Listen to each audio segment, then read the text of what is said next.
I am an egoist. Why? Because I am working day and night for my profit. You can say that. But with my profit, my organization is also going to the above levels. As the organization is going to the above level, the people, I am giving employment, generating employment for thousands of the people. Not only the thousands of people, maybe more.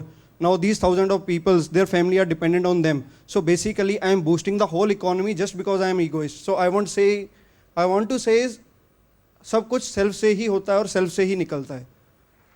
तो हम भी तो यही कह रहे हैं भैया. So there is an invisible hand. So देखिए समझ गया मैं. सेल्फ रियलाइजेशन को तो हमने सुप्रीम माना ही माना है, लेकिन आप सेल्फ रियलाइजेशन को ईगो से मत जोड़िए. देखिए आपकी बात को मैं सही मान रहा हूं, इसलिए बता रहा हूं. जो भी हुआ, लेकिन ये वन सेल्फ तो बीच में है ही है ना. हाँ, इसको हमने हटाया तो नहीं कहीं. नहीं, that's what I am saying. These all are This is all the interconnected. core of the heart. Yeah. These all are interconnected. If I am thinking about myself only, I am also thinking about my family. In the invisible way, I am also thinking about the community. I am also helping the humanity just by thinking about myself only. So these are not working in the silos. They are working in an interconnection way. That's what I am trying to say. अगर आप केवल अपना सोचते हैं, self centric हैं, totally self centric हैं, तो आप दूसरे का सोच नहीं सकते. ये मैं आपसे कुछ चैलेंज कर सकता हूं. आप अगर सेल्फिश केवल होंगे, अपने फैमिली का भी नहीं सोचेंगे, तो आपको और कमाने की जरूरत नहीं है. आपको अपना इतना ही कुछ चाहिए जिससे आप अपने आप को संभाल सकें. आपने फैमिली का भी देखा नहीं. फैमिली तो है ही नहीं आपकी उस वक्त तक पिक्चर में. जब आप केवल मिनरल ह्यूमन बीइंग हैं, तब आपके पास फैमिली नहीं है. तो आप क्यों सोचेंगे उसके बारे में? हाँ, तो the movement you want to move forward, that's where you from a mineral you become a vegetable, and from vegetable you migrate, become a animal, and from there you migrate to human, and if you further evolve you become a godly human. Now I bring you back into the materialistic life. एक business house है. अब जो जमीन में दबे हुए mineral, metals, natural resources, वो एक पब्लिक की प्रॉपर्टी है. अब एक आदमी किसी भी इमोरल वैल्यूज से, इमोरल एक्शन से, लोगों को रिश्वत दे के, कुछ दे के, वो सारे हथियार लेता है. लेकिन उसके बाद 20,000 लोग काम कर रहे हैं, सबको तनख्वाह भी टाइम पे दे रहा है, सब कुछ कर रहा है. उस आदमी को आप क्या कहेंगे? इसमें आपकी ईगो भी सेटिस्फाई हुई, आपने अपनी फैमिली के लिए भी पैसा इकट्ठा किया, एम्प्लॉइज़ को भी काम दिया, आगे भी बढ़े. हाँ, he will be mineral human being. एक और मैं उदाहरण आपको अभी बताता हूँ. मैंने एक किसी शो में कहा, हालांकि मैं नहीं कर पा रहा हूँ खुद. कई बार ये भी होता है कि भाषण देना तो आसान है, लेकिन खुद करना बड़ा मुश्किल होता है. एक एग्जाम्पल देता हूँ कि एक आदमी ने अपना किस प्रकार से उसके साथ था और फैमिली उसकी किस तरह से परेशान थी, उसने क्या किया. बिजनौर के नितिन प्रताप सिंह को अपने करियर बनाने की लालसा देश की राजधानी ले आई.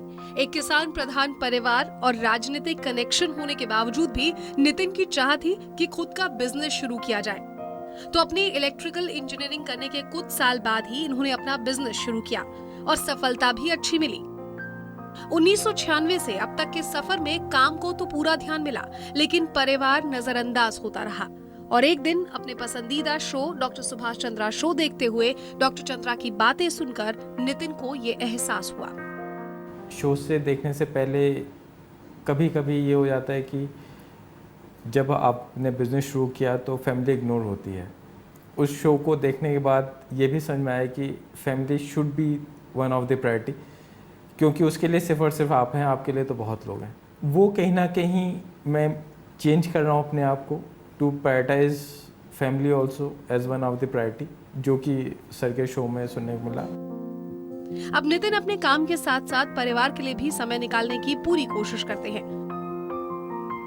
यही नहीं, डॉक्टर सुभाष चंद्रा शो से इन्हें अपनी जिंदगी के कई पहलुओं को सुधारने की हिदायत और रास्ता दोनों ही मिले हैं. जो सर हमेशा कहते हैं कि टाइम मैनेजमेंट, कोशिश करता हूँ. घर पे तो मैं बहुत लेजी हूँ, बट बिजनेस में मैं कोशिश ये करता हूँ कि टाइम मैनेजमेंट के नाम पे चीज़ें मैं कभी कस्टमर से बहुत ज़्यादा एक्सक्यूज़ ना मांगूँ। एग्जीक्यूशन में जो हमारा हम कॉन्ट्रैक्टिंग करते हैं उसमें हम कोशिश करते हैं कि बिफोर डेट्स डिलीवर करें। कहते हैं ना कि इंसान को जीवन में सीखना बंद नहीं करना चाहिए। लगता है नितिन इस बात पर पूरी तरह यकीन करते हैं और यही वजह है कि वो हर इंसान से कुछ ना कुछ सीख लेकर खुद को और भी बेहतर बनाने की मुहिम में जुटे हुए हैं। निवृत्ति मोहन, जी media, Delhi.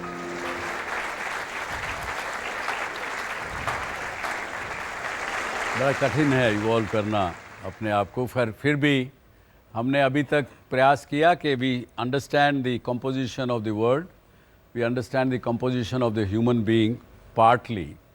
To understand the composition of the human being हमें उनके दिमाग में जाना पड़ेगा। हमारे दिमाग में क्या चीज़ चलती है, किस प्रकार के दिमाग के अंदर सिचुएशन, वातावरण बनते हैं आपके हिसाब से। माइंड ही तो हमारे को गवर्न करता है ना। उस माइंड को कहीं हम ईगो भी कह सकते हैं, बाय द वे, कोई गलत नहीं है उसमें। माइंड की 3 प्रकार की स्थितियाँ हमने जानकारी में लाए। At one point of time we are a restless mind, and other time we, most of the time we have imperfect mind, because mind क्या है, बहुत जल्दी भागता है, बहुत जल्दी दौड़ता है। लाइट स्पीड और कोई भी स्पीड नहीं है जिससे आप कंपेयर कर सकें माइंड को। It can go anywhere with any speed. वो अपनी इमेजिनेशन में 10 जन्म पीछे चला जाएगा with a fraction of second. So imperfect mind we have, and then third is the perfect mind. मैंने एक कोन लिया। Restless mind is like a cone which is standing on the reverse side. Because it is restless, it can fall this side, it can fall that side, it can go anywhere. और जो imperfect mind है उसकी स्थिति है like this cone is lying on the floor. It's lying on the flat like this. It can move this way, it can move this way, but it will keep moving. But better than restless mind, but still it is not perfect. It's not past में भी जल्दी चला जाता है, future में भी जल्दी चला जाता है। और जो परफेक्ट माइंड है, that is like reverse of the cone. एक कोन को रिवर्स में करके रख दीजिए, it doesn't move, it is in a peaceful state of mind. उसको पीसफुल स्टेट ऑफ माइंड भी you can say, and that is the perfect scenario. State of mind depends on the action also. So when you describe it with a cone, the analogy that you've taken is cone. So let's say if it's an imperfect mind or it falls anywhere, or so if the action is somewhere, it goes in that direction. So doesn't it depends on the situation, the context, where in the situation where you are, that you take the call. So it just doesn't depend that you might take a call just like that. There is always a thought behind it. It might be irrational, you might take a decision quickly. Yeah. But there is some situation, some background to that. So doesn't it depends on the action that we have? It takes you back to those 5 things which we discussed in the beginning of the show. That is, first one is life. Life is the result of the interaction between the subject and the object.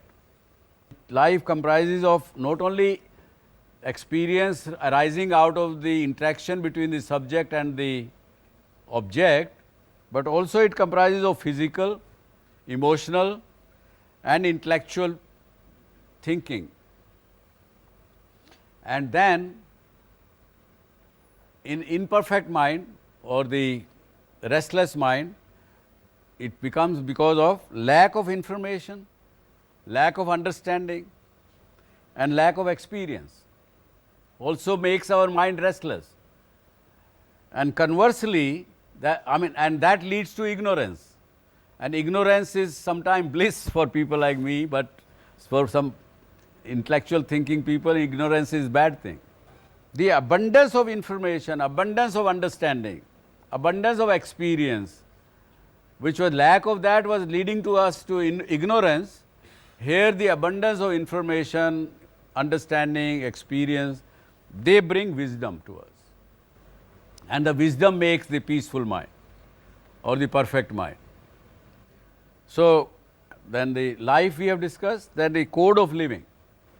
We discussed a little bit earlier that it is my own beliefs, my family and samaj ka belief, then belief of which the somewhere somebody might have said for the human beings, चाहे वो किसी ने गीता से लिया, किसी ने Bible से लिया, किसी ने कुरान से लिया, कहीं से भी लिया, that is another way, and those things put together makes a code of living. Code of living में मेरे जो एक्सपीरियंस में उतरा वो मैं आपसे शेयर करता हूँ, और प्लीज़ डोंट टेक इट कि आप जो बिलीव करते हैं उसको उससे मेरा कोई कन्फ्लिक्ट है.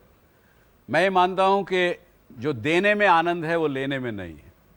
सोरो और misery versus happiness, love versus hatred, knowledge versus ignorance. So I am saying my way of thinking, code of living, right code of living is in giving, in happiness, in love and in knowledge.